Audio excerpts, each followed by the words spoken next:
Assalomu alaykum. Database Engineering bir kursiga xush kelibsiz. Ismim Qurbonov Xurshidbek. IT sohasida faoliyat yuritganimizga 10 yildan oshdi. Uning oxirgi 5 yilini asosan CTO sifatida faoliyat yuritib kelyapman. Bu kursimizni tashkil qilishda asosan biz ikkita maqsad bo'lgan. Birinchi maqsadimiz bu qanday qilib backend sistemada yanada aqlliroq query yozish mumkin degan savol bilan yondashganmiz. Ikkinchi asosiy savolimiz bu yerda medium yoki hard tipdagi masalalarni bemalol ishlay olish uchun kursning ketma-ketlik qanaqa bo'lishi kerak degan savol orqali yondashildi va biz 6 ta moduldan iborat 15 ta jadvaldan foydalangan, ya'ni minglab rekordlarga ega bo'lgan tayyor databazlardan foydalangan holatda bu kursimizni tushuntirganmiz va ba'zi bir maxsus darslarni tushuntirishda, mavzularni tushuntirishda biz demak maxsus yaratilgan, maqsadli yaratilgan 30 dan ortiq tabellardan foydalanganmiz. Umumiy ma'noda bu kursimizda 45 dan ortiq tabeldan foydalangan degan ma'noda tushunishimiz mumkin ekan.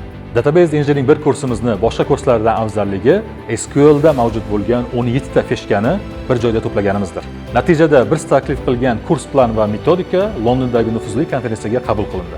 Keling, bu kursimiz kimlar uchun degan savolga yondashib ko'ramiz. Bu kursimiz beginner friendly bo'lganligi sababli universitet talabalari, IT akademiya talabalari va umuman dasturchi sifatida faoliyat olib borayotgan va SQL dan foydalanib kelayotgan dasturchilar uchun taklif qilamiz. Infox Life Changing Education.